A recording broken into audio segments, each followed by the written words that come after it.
बिस्मिल्लाहिर्रहमानिर्रहीम। अस्सलाम वालेकुम।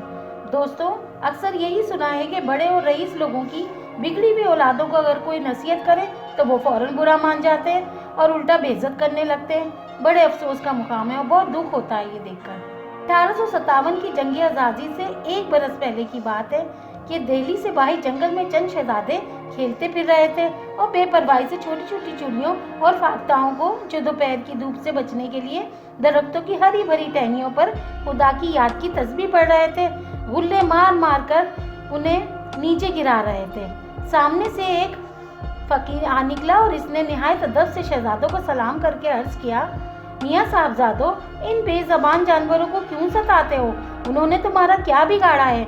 इनकी भी जान है, ये भी तुम्हारी तरह दुख और तकलीफ की खबर रखते हैं। तुम बादशाह की औलाद हो।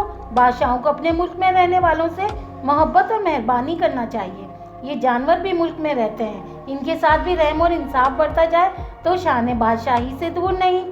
बड़े शहजादे ने तो, जिसकी उम्र 18 बरस थी, शर्मा कर गुलेल हाथ से रख दी, मगर छोटे शहजादे वो तो बिगड़ कर बोले, अरे जा, 2 टके का आदमी हमको नसीहत करने निकला है, तू कौन होता है हमको समझाने वाला? सैर और शिकार सब करते हैं, हमने किया तो कौन सा गुनाह कर लिया? फकीर बोला, साहिबे आलम, नाराज ना हो। शिकार ऐसे जानवरों का करना चाहिए कि एक जान जाए तो 10-5 जानों का पेट तो भरे। इन नन्ही नन्ही चुड़ियों के मारने से क्या नतीजा होगा? 20 मारोगे तब भी एक आदमी का पेट नहीं भरेगा। छोटा शहजादा फकीर के दोबारा बोलने से आग बबूला हो गए और गुल्ला जोर से उनकी टांग पे मारा।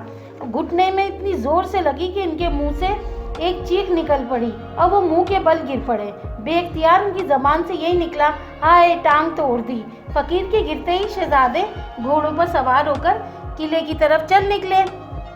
फकीर घिसटता हुआ सामने के कब्रिस्तान की तरफ चल गया और घिसटता जाता और कहता जाता, वो तक क्यों कर आबाद रहेगा जिसके वारिस ऐसे सफाक और जालिम है। लड़के, तूने मेरी टांग तोड़ दी, खुदा तेरी भी टांगे तोड़ दे और तुझको भी इसी तरह घिसटना नसीब हो।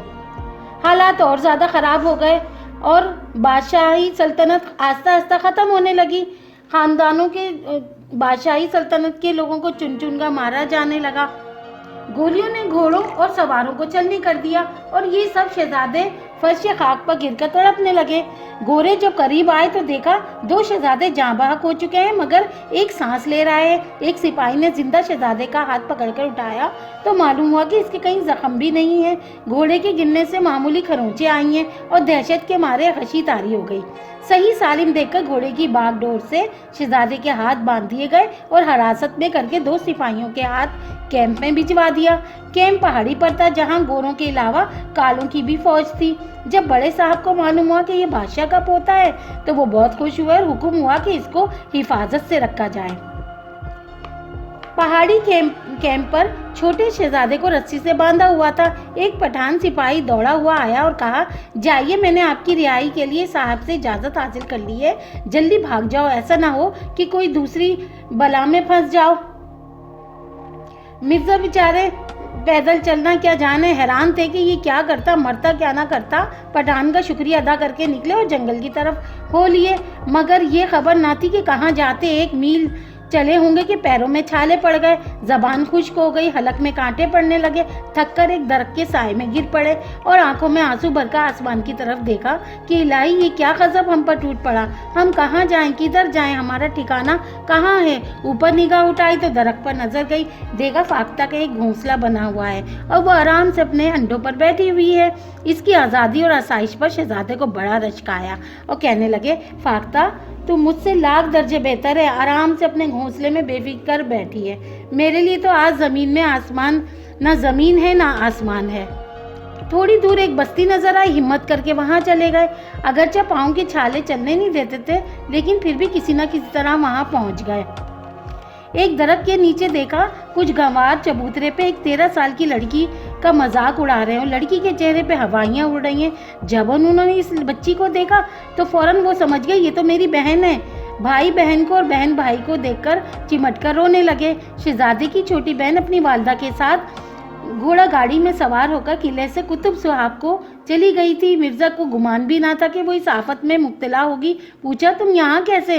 वो रोकर बोली, आगा जी, गुजरों ने हमको लूट लिया, नौकरों को मार डाला, अम्मा जान को दूसरे गांव वाले ले गए और मुझको यहाँ ले आए। मेरी बालियाँ उन्होंने नोच ली और मेरे तमाचे ही तमाचे मारे, इतना कि लड़की की हिचकी बन गई और फिर कोई लफ्ज़ भी इसकी ज़बान से ना निकला।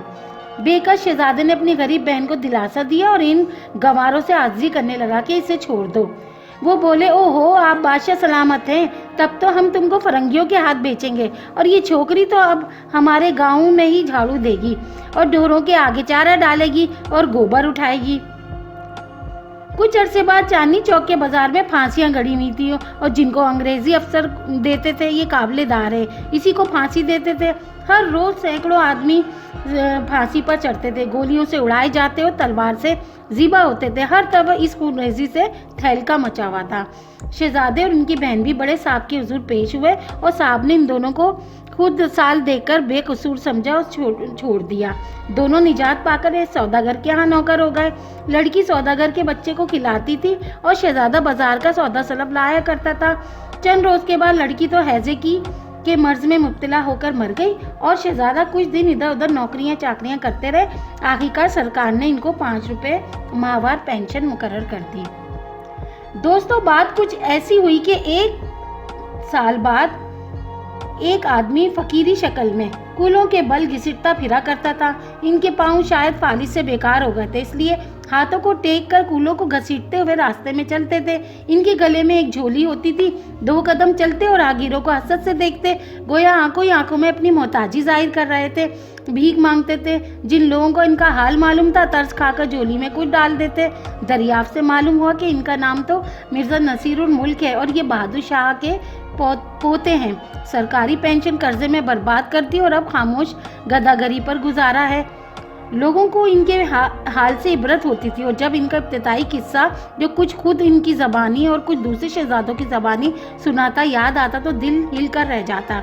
उस फकीर का कहना पूरा हुआ जिसकी टांग में उन्होंने गुल्ला मारा था। शहजादे साहब का बाजार में घिसटना फिरना सख्त से सख्त दिल को मोम कर देता था और खुदा के खौफ से जी कांप जाता था।